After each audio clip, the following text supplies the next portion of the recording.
Það eru nokkur tæki, ekki nokkur, það er svo mikið að tækjum og tólum hann úti að það er mjög auðvelt að vita ekkert í hvað fótum mann á að snúa. En ég ætla svona aðeins að koma okkur á stað í þessum tækja og tóla heimi sem JavaScript heimurinn er og skoða þetta. Og svo munum við halda áfram með þetta þegar við förum í JavaScript partinn. En CSS er viljandi haldið frekar einföldu og það er ekki föll, það voru lengi til ekki breytur, það var bara mjög einfalt. Upprunalega pælingin með CSS var að þetta ætti að vera svona forritunarmál sem aðeins hönnuður myndi nota en ekki forriturar. Þannig að það var ekkert einhver svona flókin forritunar-dót í því. En eftir því sem að forriturar fóru að vinna meira og meira með CSS þá náttúrulega byggu þau bara til tól sem voru með föllum og flóknar aðgerðum og svona. Og þau eru nokkur, til dæmis, og þau gera nokkur hluti, til dæmis getum við skilgreint breytur fyrir liti, þannig við erum ekki alltaf að skilgreina sama litin, aftur og aftur og aftur. Og ef við þurfum að breyta honum, þá þurfum við að fara í alla skrátnar okkar eða í alla selektorinn okkar og breyta þeim, eða stærðir eða þess að þar. En núna eru komin svona, hérna á að skipta þessu niður, vilja hjá mér hérna. En CSS eru satt komið með breytur sem CSS variables, það er annar partur af CSS sem er mjög skemmtilegt að kynna sig þegar maður er orðinn aðeins færari. Og svo eru hérna mixins, það er svona eins og föll og það leiðir þess að endurnýta reglublokkir. Þannig við erum ekki alltaf að skrifa hérna við 100% max við eitthvað margin og láta og getum bara búið til mixins sem gerir þetta fyrir okkur, aftur og aftur.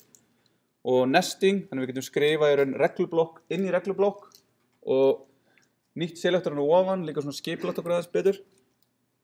Og það eru nokkuð svona mál sem útfæra þessa virkni og til dæmis less eða stylus sem segist vera Expressive Dynamic Robust CSS og SAS Syntactically Awesome Style Sheets. En flest af þessum tólum og málum þau virka sem svona superset af CSS. Þannig að við getum skrifað venjulegt CSS í þessu málum, í SAS eða less eða stylus og það virkar.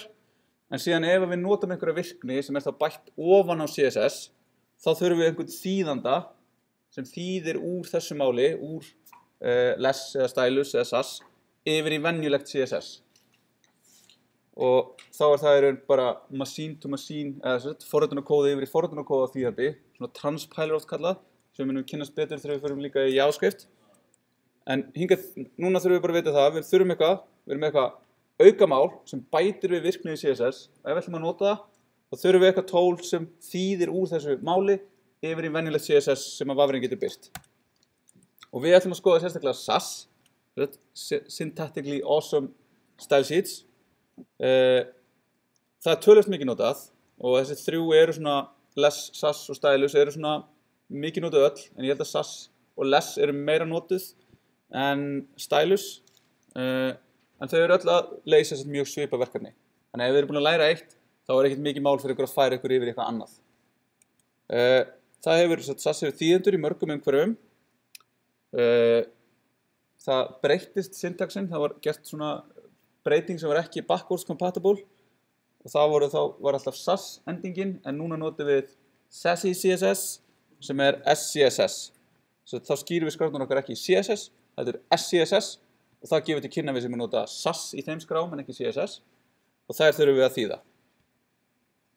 Og með SAS þá breytist það þannig að við getum verið með svona inn í CSS-in okkar, við getum verið með svona single line comment, þannig að þetta virkar. Við getum skilgreint breytu hérna, breytu fyrir litin bláan og við getum gert breytu fyrir gildi 16 pixla og svo getum við nota þetta í eigindarum okkar, þetta eru í skilgreiningum okkar sem gildi. Þannig að við getum sagt margin deilt með 2 og fáum bara út 8 og við getum margfalda liti sem í raun tekur bara hvern einasta hexstaf hérna og margfaldar með 2. Þannig að það er þetta að gera ýmislegt, það er þetta að nota virkja og svona. Þannig að þetta er síðan þýtt yfir í þetta. Þannig að við erum með þarna eitthvað svona flókið, en það er í raun ekkert flókið þegar við erum bara að setja upp umhverfið okkar sem síðan gerir það auðveldara að vinna stærri verkefni. Ég meina ef við værum bara að fara að skilgreina eitt box sem væri svona, þá myndum við bara að gera það svona. En ef við erum að fara að nota aftur og aftur 16 pixla en bláa lit og svona, þá verður það fljótt betra að nota breytur. Svo getum við verið með mixin, þannig að þá getum við verið með, hérna erum við með mixin og svona hreiðraðar reglur. Þannig að hér mixin. Þessu svipar svolítið til falla, eins og við séð í Java. Að við erum með hérna eitthvað nafn. Við erum með eitthvað hérna sem skilgreinir þetta mixin. Það eitthvað nafn. Og það einhverjar færibreytur hérna, argument sem koma inn í fallið, eða mixinið. Og síðan skilar það í raun okkur út, skilar út þessum reglum.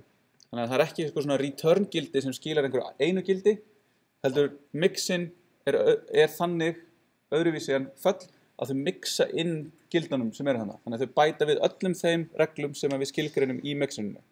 Þannig að við fáum þessar hérna 2 reglur, allstaðar þar sem við köllum í þetta mixin. Og þá erum við hérna með sjálfgefið gildi transparent fyrir color. Þannig að ef við sendum ekkert hérna inn, eins og hérna, þá verður þetta border 1 pixel solid transparent. En ef við sendum inn lit hérna, þá fáum við hann í staðin fyrir transparent gildið. Og þá sjáum við líka hérna, til þess að kalla í mixin, þá notum við í raun at-reglu sem að SAS býður upp á, sem heitir at-include. Og þá þýðir það includaðu þessu mixinni í þennan hérna, í þetta reglusett sem við erum að vinna með. Og svo sjáum við hérna hvernig þetta vinna líka með svona hreiðraðar eða nesta reglur, þar sem við erum með box. Og svo hérna gildið ampersand sem þýðir taktu alla selektora í öllum hreiðruðu reglunum fyrir ofan okkur og bættu þeim hérna inn.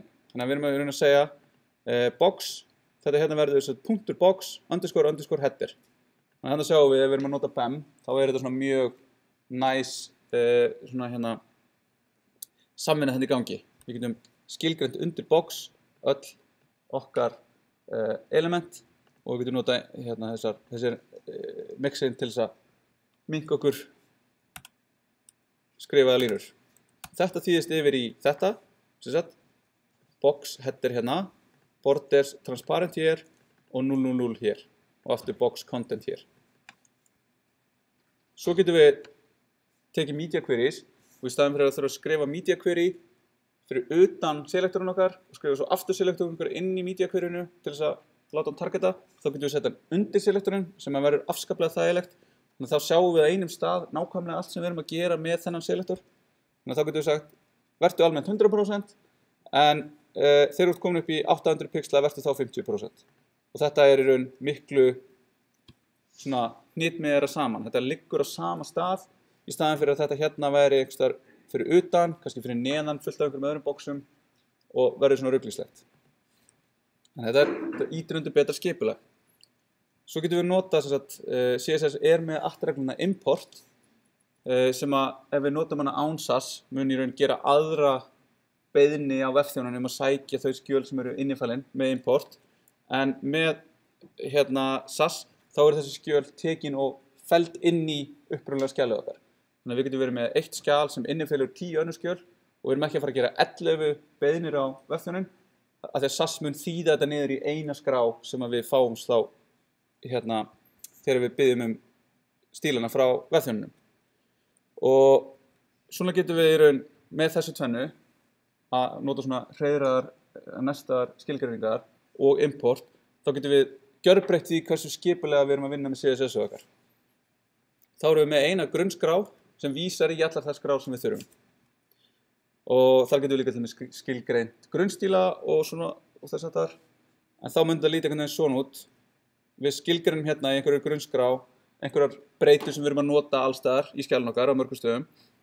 Svo erum við með einhverjar svona almennar skilgreiningar hérna eins og bara aðal containerin okkar eða navigation okkar eitthvað. Og svo getum við importað hinum pörtunum af CSS-un okkar, SAS-un okkar, inn í þetta skjal og það mun allt þýðast saman í eitt skjal. Ok, þannig að núna eru svona SAS lítur geðvægt vel út, þeir eru mjög spennt, ég sé það á ykkur að fá að prófa þetta. En við erum að taka smá dítúr hérna, því að núna, þú veist, vitum við hvernig þetta virkar, en við þurfum samt eitthvað svona framework til þess að hjálpa okkur til þess að geta actually gert þetta. Þú veist, við gætum farið hérna til SAS Meister, sem er svona þýðandi fyrir SAS á webnum bara. Og þá sjáum við hérna að við skrifum eitthvað hér og við fáum eitthvað út hérna. Já, ég ætla ekki að hafa þetta 000, ég ætla að hafa þetta FF0. Compiling, ok, þá getur ég ætla ekki að fara að gera svona og svolítið fara hérna, við ætlum að vista þetta hérna. Þetta ekki að fara að vera workflow okkar. Fara á einhverja vefsíðu, skrifa sassið okkar þar, fara að compila og copy-paste það yfir. Það mun taka ár og öld að vinna eitthvað svoleiðis. Þannig við þurfum eitthvað betur en það. Og við ætlum að nota NPM, en NPM pakkastjóri fyrir JavaScript. Packet managerinn fyrir Node.js upprunalega, en eiginlega orðið svona pakkastjórinn bara fyrir JavaScript communityð í heild sinni. Og við munum nota það töluvert síðan til þess að létta okkur lífið í þróun, bæði í CSS og svo í JavaScript. Og það leyfir okkur bæði að setja upp svona forritunarpakka, svona libraries, til þess að bara gera virkni í verkefnunum okkar. En nú ætlum við að læra hvernig við notum það til að sækja svona tól. Og tól eru bara svona einhver forrit. En í staðan fyrir það að þurfa að fara á einhvern vef og hérna finna einhverja slóð og downloada einhverju og finna það einhver staðar í downloadsmöppuna okkar, tvíklikka á það, installa því, keyra eitthvað uppsetningarforrit og svo finna forritið hvert það fór og keyra það. Þá pakkastjóri þannig að við keyrum bara eina skipun og það sækir tólið og vistar það á einhverjum stað og við getum strax byrjað að nota það. Þannig að við losnum við það að þurfa að finna og downloada og vita að þetta er rétt útgáfa eitthvað svona. Það sérum þetta fyrir okkur. Þannig að við keyrum eina skipun og við fáum bara forritið og við getum byrjað að nota það. Og það eru tvær leiðir sem við getum notað þessi tól í NPM. Við getum notað bæði sem almenn tól, bara sem tól sem við ætlum að nota bara setja upp á tölvunum okkar og geta nota hérna fyrir hitt og þetta. Þau geta verið til þess að keyra upp litla vefþjóna, þau geta verið nú til þess að keyra, bara við getum skrifa okkar eigin tól til þess að létta okkur lífið bara almennt. En þá opnum við þess að terminal og við erum búin að setja upp Node. Þannig að við förum hérna, þetta er það sem þið ætla að dunda ykkur við. Við förum hérna á nodejs.org og við sækjum hérna, þið fáið upp fyrir ykkar stýrikerfi og við gerum hérna download og bara current. Við erum mjög current og þá bara sækjum við þetta hér. Það er hérna niðri og við keyrum þetta til þess að hérna fá aðgang að Node og NPM og ég er búinn að því, þannig að ég þarf ekki að fara hérna og opna þetta, installa þessu og gera það sem ég þarf að gera hérna. Heldur ég með núna aðgang að þessu, þannig að nú ætla ég að hoppa yfir í terminalið. Ok, það er hérna. Þið þurfa að downloada þessu og setja þetta upp fyrir þess að geta klára næsta verkefni. Þannig að það er mjög gott að gera það núna og hafa þá, ef þið lendir í einhverjum vandræðum, þá geta dæmitímakennararnir hjálpað ykkur á miðvikudaginn 5. En ég er að nota hérna iTerm, eins og við fórum aðeins yfir í byrjun. Terminal er það sem kemur sjálfgefið með mökkum. Command promptið sem við gerum með því að fara í Windows-takkin RCMD, Enter, þá fáum við upp svona svartan glugga sem við getum slegið hérna skipanir. Þegar þið eru búin að setja upp Node, þá ætti að geta gert hérna Node og ef við gerum bil-vaff sem segir bara eitthvað Node, segir mér hvaða útgáfu er uppsett.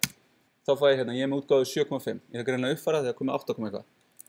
Ef þið værið ekki með það, þá myndið þið fá eitthvað eins og hérna command not found, unknown command eða eitthvað svoleiðis. Þannig að þá er eitthvað trikkið, þá er ekki búið að setja upp rétt hjá ykkur. Þannig að þá getið þið googlað eða þið getið prófað að setja upp aftur eða eitthvað svona, eða getið hitt í mér eða eitthvað. En þetta er allavega grunnurinn. Ef þið eru með hérna, þetta skilur ykkur einhverju svona tölu og sama fyrir NPM-vaff, útgáfan af NPM, þá eru þið góð. Þá eru þið með allt sem þarf til þess að hérna, gera þetta.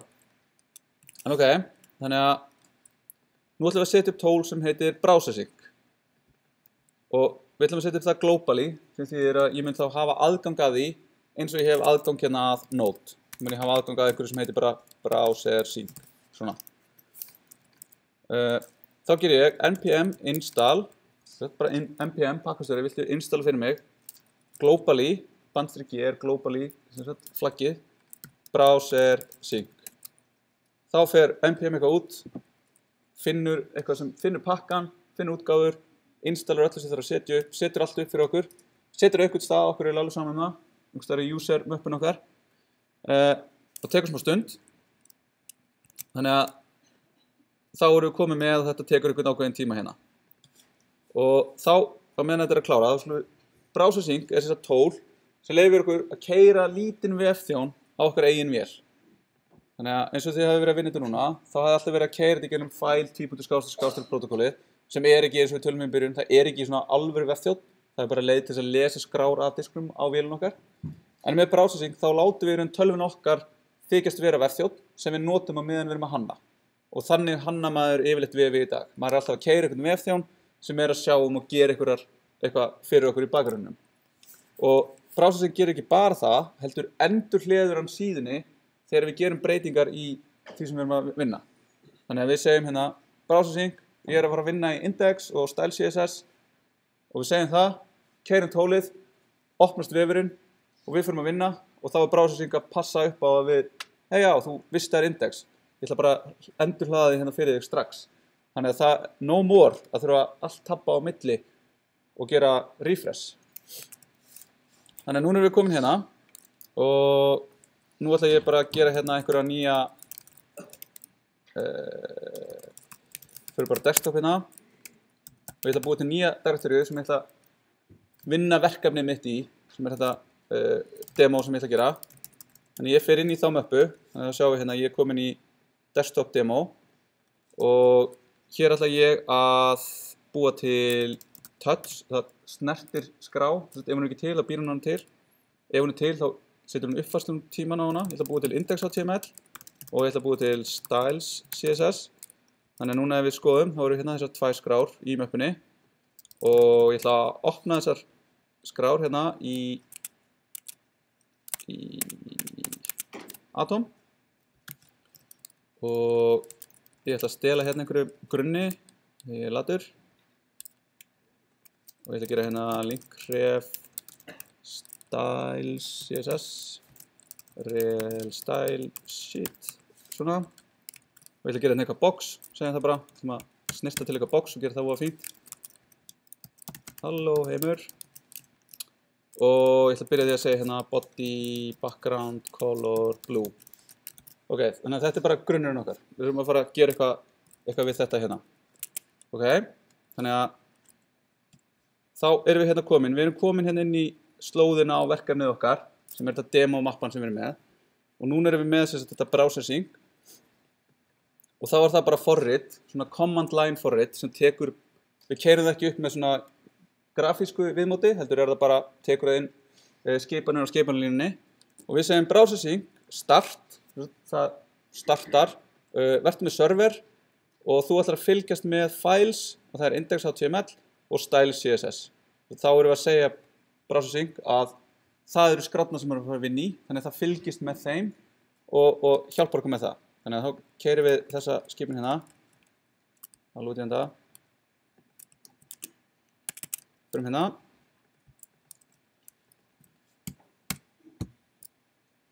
og þá opnaði hann hérna strax vafran og við erum komin hérna á með vefinn sem við vorum að setja upp skelfilegu kontrast og þá sjáum við erum ekki lengur á file eitthvað ef þið sjáum hérna uppi þessi litlu við erum á localhost á porti 3000 þannig að núna er í raun localhost er vélin okkar og við erum að nota hana sem vefþjón og við erum með vafranum bara tengjast beint yfir á okkur sjálf en við erum þetta komið með vefþjón sem er í raun það breytir og við getum gert hluti sem við getum ekki gert á file protokollum. Þannig þá sjáum við hérna núna er browsing að fylgjast með þannig að browsing keyrir ég er ekki lengur með skipanlínu hérna því að forritið er að keyra það er bara að keyra í þessum glugga hérna hjá mér en ef við förum núna hérna og gerum hérna og sjáum hérna, þetta er skelfilegu kontrast, light blue, vista, boom. Þannig að núna fylgdist browsing með og sá hérna file event, changed, styles.css og þá sá það þetta, að því að við sögum hérna, við erum að nota index.html og þá bara, boom, uppfærið það. Og lífið var aldrei samt aftur. Jippi, boom. Það er hérna, segja mér að því sem tengt sko.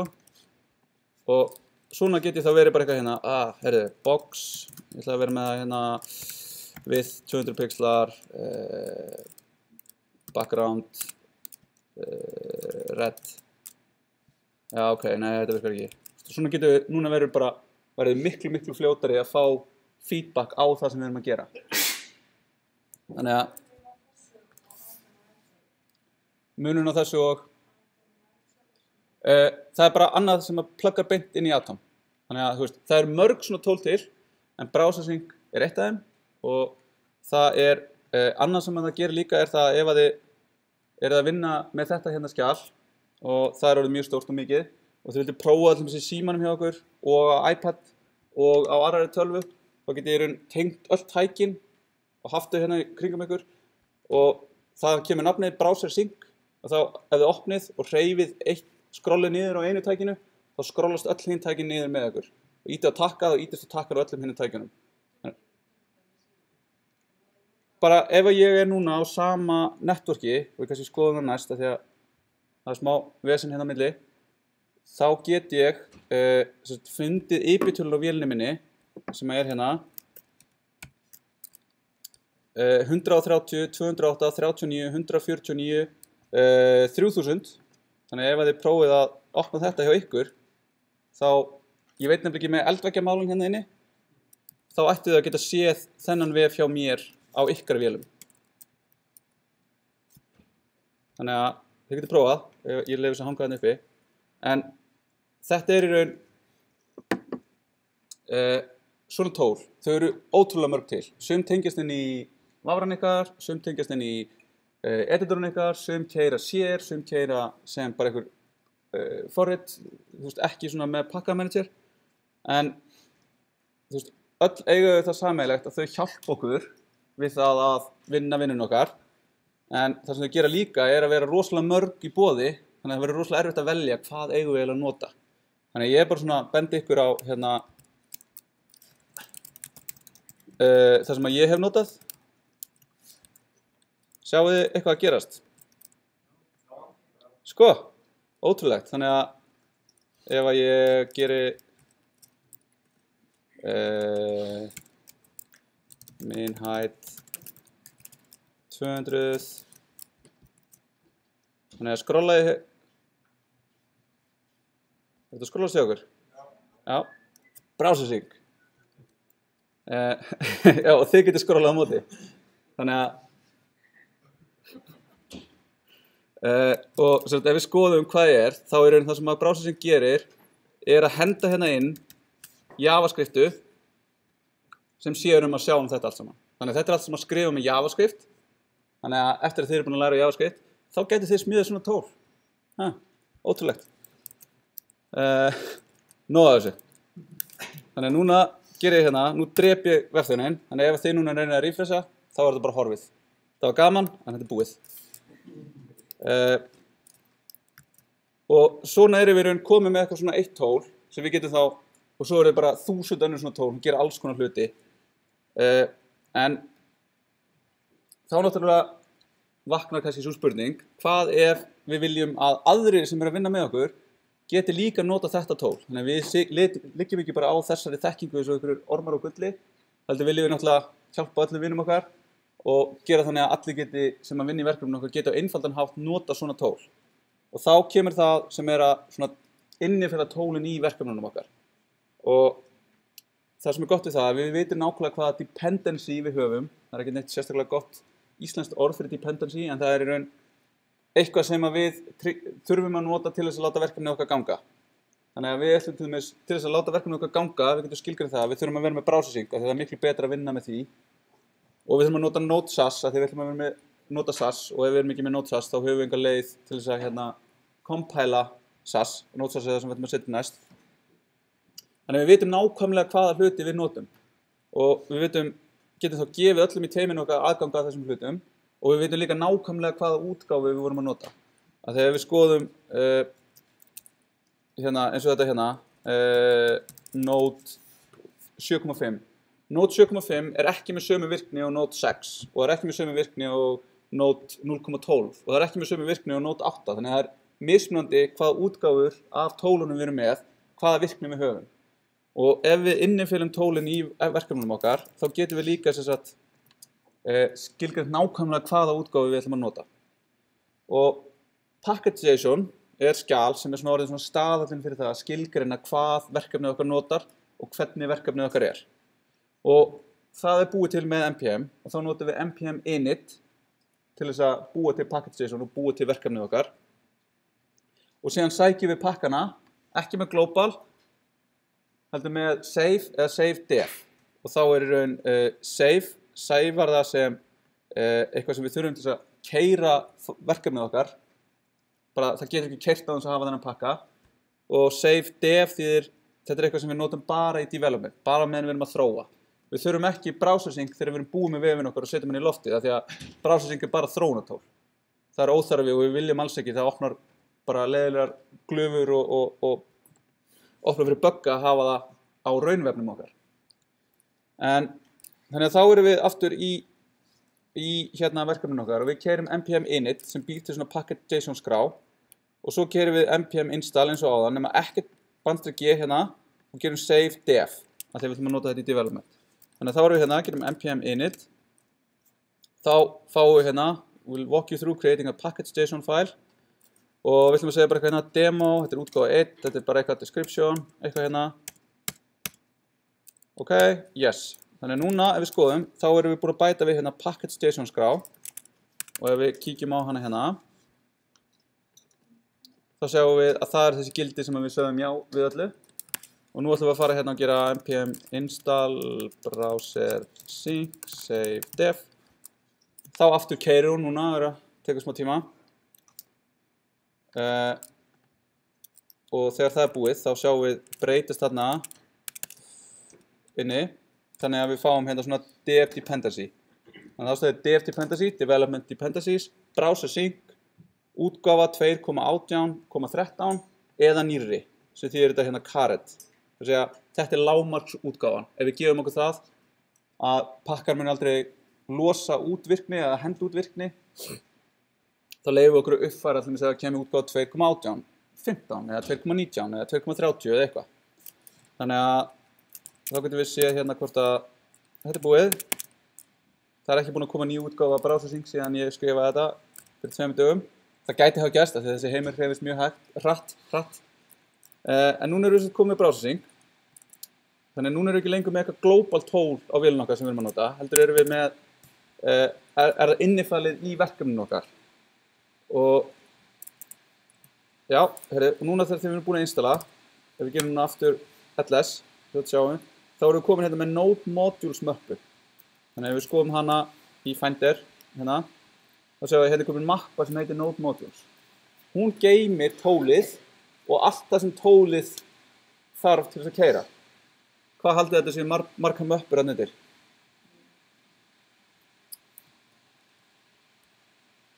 Já, ekki nema svona 100. Nákvæmlega, þetta eru 50 megabyte í 5800 skrám. Bara til að fá þetta tól. En það út af því að NPM og Node heimurinn byggir rosalega mikið upp á því að búa til svona litla pakka sem gerir eitthvað ákveðið hlutverk. Og svo nota allir eitthvað pakka sem nota eitthvað pakka sem nota eitthvað pakka sem nota eitthvað pakka og þá endum við með því að við sækjum eitt tól og við erum með 100 dependencies á þeim pakka í því tóli. Ok? En það þýðir það að þegar við erum að fara að gera þetta taka þetta verkefni og láta einhvern annan fá það að þeirra skila því eitthvað, þá viljum við alls ekki senda þessa möppu með það því að hún getur einfaldlega orðið yfir 100 megabyte. Og það á bara heima tölunni ykkar. Og þegar við hendum henni núna, þá hættir tólið að virka. En af því að við erum með þetta skilgreint í þessu hérna, þá ef við förum núna og keyrum npm install, þá kíkir npm, hei, á ég Node Modules möppu? Er ég með það sem er beðið í package.json í Node Modules möppunni? Nei, ok, þá þarf ég að fara að sækja allt upp á nýtt. Þannig að nú sækir þetta allt upp á nýtt og við erum aftur komin með möppuna með nákvæmlega sömu pökkunum á það. Án þess að þurfa að fara að sækja hvernig og einnig að gera eitthvað. Þannig að svona virkar svona packet manager fyrir svona dependencies. Þannig að við þurfum ekkert að spá í þessu, en við viljum bara ekki senda Node Modules þegar við erum að senda verkefni frá okkur. Ok, síðan getum við búið til svona skriftur með npm, þannig að í staðinn fyrir að skrifa browser sync, eitthvað, skrárnar okkar, þá búið til svona skriftu sem er bara ein lína sem keyrir í raun þessa skilgreiningu fyrir okkur. Þannig við erum bara að gera eitthvað svona shortcut. Þegar við skrifa processing, skrifum við bara npm run processing og þá gerir það allt sem við viljum. Og þessar skriftir getum við sett undir scripts í package.json. Þannig þá getum við sagt hérna processing start server files index.html style css. Bara nákvæmlega sem við gerum áðan, í staðinn fyrir að þurfa að muna þetta allt, þá þurfum við bara að muna processing. Þannig að það ætlum við að gera svona og skiptum út þessu hér. Förum hérna í projektið okkar. Við getum npm run browser sync og gerist nákvæmlega sama á það. Þannig núna í staðinn fyrir að þurfa að muna þetta, löngu skipun, þá keyrum við þetta bara svona. Og svona getum við sett upp ýmis tól. Þannig að næst ætlum við að setja upp Node.js, sem þýðir að við getum hægt að skrifa CSS og byrja að skrifa SAS. Þegar Node.js er þýðandi fyrir SAS sem er skrifaður fyrir Node.js með JavaScript og við getum sótt það með npm. Og við ætlum að sækja það svona. Og hérna er ekki def, af því að við þurfum þetta til þess að keyra verkefnið okkar. Þetta er ekki til þess að hjálpa okkur bara við ekki þess að ég ætla að gera. Þannig að svona.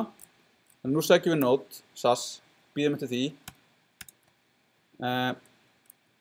En það shippar líka með svona command line forriti sem getur líka fylgst með og þýtt fyrir okkur skrár úr SAS yfir í CSS. Þannig að þá getum við aftur búið til nýtt skrift sem heitir hérna SAS. Það keyrir þá Node SAS forritið sem tekur sem inntak style SCSS möppu og skilar henni út þýttri í CSS, styles.css og svo setjum við hérna flaggið tvöðof sem þýðir watch. Þannig að fylgstu með styles.scss þegar að það skjal breytist þá áttu að þýða aftur yfir. Þannig að núna bætum við þessu skrifti við. Það er komið hérna, en við sjáum núna að það er komið hérna komið dependency á Node.js. Þannig alveg svo aður, nú er búið að henda inn enn fleiri möppum hérna inn í Node modules. Það sem var áðan 50 MB er núna orðið svo mikið að 70 MB í næstu 10.000 skrám. Þannig að þetta er fljótt að gerast, bara við það að sækja eitthvað svona tól. En þá getum við núna gert npm run SAS. Við fáum villu, af því að við erum ekki búin að skilgreina, það er ekki til hérna styles.scss. Þannig þá fáum við þessi hérna villu. Þá gerum við bara aftur touch. Gerum hérna, breytum styles CSS yfir í styles SCSS. mwaff er sett move, þannig að við færum skrána úr því að vera .css yfir í að vera .scss. Þannig að þá erum við ekki lengur með .css hérna, heldur SCSS og svo búum við til hérna CSS og þá getum við núna keyrt skriftin okkar og hún er núna bara, hún þarna, hangir og býr eftir því að eitthvað gerist og það gerist eitthvað með því að við förum inn í þessa hérna skrá og vistum hana. Þá kemur hérna rendering complete, saving CSS file, wrote CSS to slóðin á verkefni. Þannig að núna er búið að skrifa inn í CSS-skjalið þýtt efni úr þessu skjali. En það sem við vorum alltaf með bara nákvæmlega sama í þessu, þá fáum við í raun alveg eins, nema það er öðruvísi formatting af því að þýðandinn skilar því á annan hátt. Þannig að núna lítur þetta út fyrir að við séum bara með CSS, en að þetta er superset, þá virkar þetta bara eins. En nú getum við farið hérna og gert max width 1200px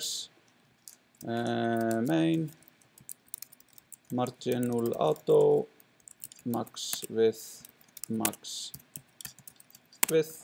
og vistað. Þá er hérna búið að koma. Þá er ekki breyta, en þetta er komið hér. Þannig að við færum þetta hérna til hægri. Lokum henni hérna og breytum þessu hérna. Nei, þetta má ekki hafa, þetta má hafa 1400. Já, þá breytist það hér. En núna er verið að vakta þetta og keyra þetta alltaf þegar við breytum einhverju hér. Verið að breyta einhverju hér. Og þá getum við í raun haldið áfram að vísa í styles.css af því að það verður alltaf til sem þýdda útgáfan af styles. SCSS. Svo getum við núna, af því að þetta keyrir hérna bara og ég get ekkert keyrt annað tól meðan þetta er. Þú veist, ég get startað nýtt terminal hérna, farið inn á sömu möppu og keyrt 2 tól í 2 gluggum og eitthvað svona, en það er svona smá hassle að setja það upp. Þannig að, hvernig leysum við þetta? Jú, með fleiri tólum. Á einhverju tímapunkti þá myndum maður stoppa og segja bara svona, ég er að leysa öll mín vandamál í vinnunni með því að installa einhverjum tólum og stilla þau til. Þá er maður bara svona, það er svolítið sad. En það er bara raunveruleikinn. En npm run all er einn af svona pökkum og þessi pakkar eru allir á GitHub. Þannig þá sjáum við hérna eru upplýsingar hérna pakka, hvernig hann virkar og svona. En hann leyfir okkur að keyra margar npm skipanir í einu. Annarkvort í röð eða í parallel, sem keyra þær samhliða. Og við viljum sem sagt fá þennan pakka, til að fá eitt svona pakka. Svona. Býðum eftir honum. Fyrir aftur hérna. Og svo bætum við hérna nýju taski sem heitir dev. Það er svona almennt, það er margir sem gera það, að skýra task sem heitir dev, sem er í raun kveikir á öllu sem þarf til að starta development umhverfinu. Þannig að þá getur við í raun fyrir eitthvað verkefni, gert npm install, npm run dev og þá í raun að kveiki öllum vefþjónum, setja upp alla compilera, allt sem er í gangi og þú ert bara getað að byrja að vinna í verkefninu. Þannig að núna tökum við þetta og það er svo margir gluggar sem ég er að vinna með hérna. Það er að bætum þessari skriftu við. Fyrir svo hérna, keyrum npm run dev. Þá séum við processing startaði og það er hérna parallel sas. Þannig að sas breytist startaði hér. Hér og processing er hér. Þannig að núna getum við farið hérna og gert svona og lokað, já, höfum þennan glugga líka opinn. Stakkum aðeins hérna, lokum þessu. Ok, þannig að núna ætlum ég að breyta þessu yfir í að vera ykkur breyta, bara color, light blue, listum. Ok, injected, þannig að núna get ég breytt breytunum minni ef þetta virkar. Green. Við bæði þýddum skjalið og leið og það var klárað að þýða það, þá sá processing að það væri búið að breyta styles.css og refreshaði síðunni. Þannig að núna erum við komið með workflow, þar sem við getum verið hérna að vinna í SCSS-un okkar, skrifa rosa flott og fínt SAS, við túlkaði yfir í CSS og er sjálfkrafa hérna reloada hérna. Þannig að núna getum við bara farið á flug og við þurfum aldrei að fara að gera allt tab, refresh, eitthvað svona. Þannig að það verður skemmtilegt. Og lokum er stylelint sem ég ætla að sýna ykkur og við ætlum að læra á. Það er linter fyrir CSS sem hefur mjög margar reglur og við viljum yfirleitt byrja að fylgja bara einhverjum best practices. Þannig að það er einhverju snillingar að núti sem eru búin að vera að vinna með CSS lengi og komast bara að því ef við gerum þetta svona þá er líklega að við lendum í vandræðum. Þannig að ekki gera þetta svona. Og þá er búið að codifya það í þessum reglum sem stylelint keyrir. Alveg eins og við keyri validatorinn sem segir ykkur hérna, hey, div má ekki vera barn ul, það má bara li vera barn ul. Þannig að þá gerir það svipa bara fyrir CSS. Þannig að við ætlum að setja upp stylelint og stylelint config primer sem er hérna svona best practices sem virkar með SAS. Þannig að við installum þessu báðum tólum, hérna, slökkum þessu. Svona, keyrum þetta. Og keyrum svo hitt.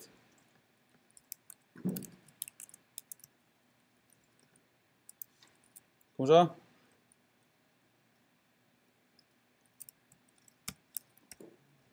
Ok. Svo þurfum við skrá sem heitir stylelint rc, sem er svona stillingaskrá, sem byrjar á punkt. Það gerir að verka að hún getur verið mjög leiðileg, af því að það eru oftast faldar á stýrikerfinu. En við þurfum hana til þess að stilla stylelint og segja því við ætlum að nota stylelint config primer. Þannig að þá förum við hér og gerum bara new file, pastum inn þessum reglu hérna. Extend stylelint config primer. Við ætlum að nota config primer í stylelintin okkar. Nú við fyrir hérna, pastum þessu inn, saveum, skýrum skjalið, punktur, style, length, rc. Þá kemur hérna, Atom segir okkur, þetta eru reserved for the system. Þannig að þú getur lent í vandræði með þetta, það getur verið falið. Og við segjum, ok, við veitum hvað er í gangi, use punktur. Ok, þá erum við komin hérna með þetta skjal. Ef við gerum hérna ls núna, þá sjáum við ekki þetta skjal, að þetta er falið, nema við gerum lsa með all, þá sjáum við hérna stylint rc er hérna. Við getum lent í vandræði með þetta er í verkefni 6 svona stylint, og ég er með bæði með punkti og án punkt. Ef við lent í vandræði þá getum við kóperað án punkt og endurskipta í Atom eða rillir með eitthvað sem punktur, þá ætti það að koma inn. Ok, þá bætum við síðan við taski sem heitir lint. Þannig að við sjáum að það er að safnast í sarpin hérna á þessum töskum hjá okkur. Hérna er package.json, lint.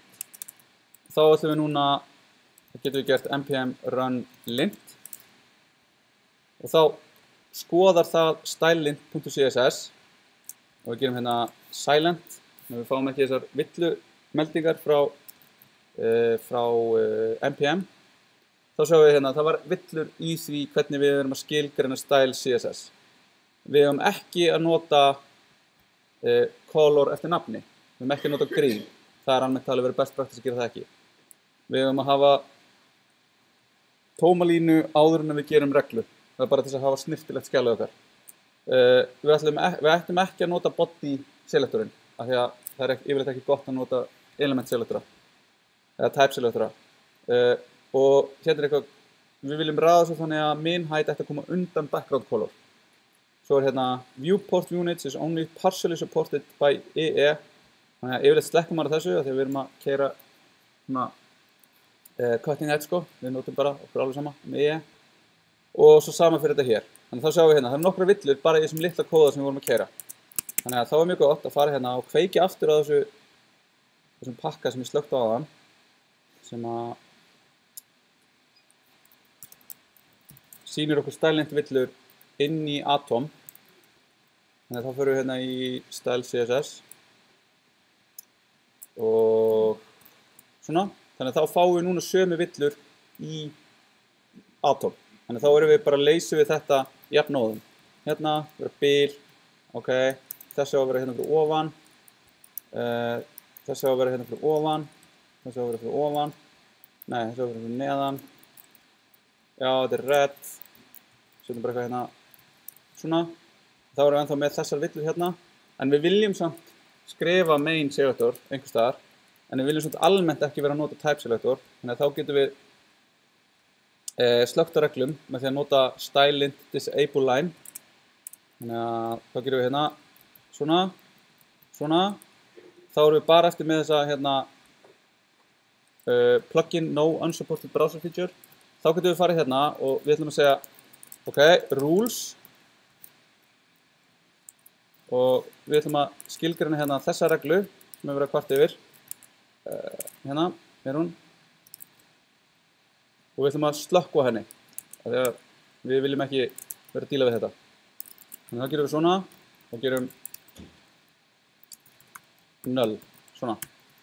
Þannig að þá slökkvum við á þessari villu.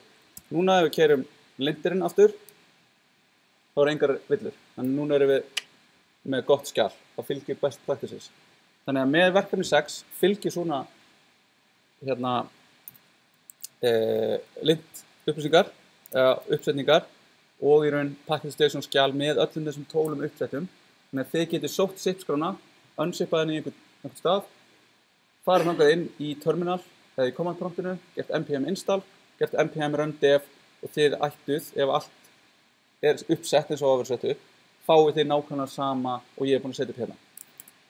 Svo ætlið þið að æfa ykkur í því, en svo ætlið þið líka að virða lint-reglurnar sem við skilgreinum í þessu.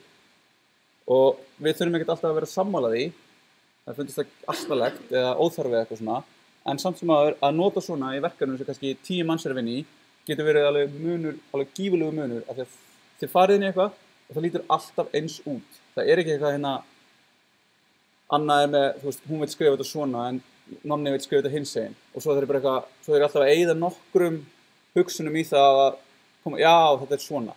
Það er bara alltaf allt eins. þannig í raun, ef við erum að vinna saman, þá skilgreinum við okkar reglur, finnum og eigum gott debat um það, hvað er hvað og svona, en við síðan virðum það, af því að það er það sem að teymið ákvað.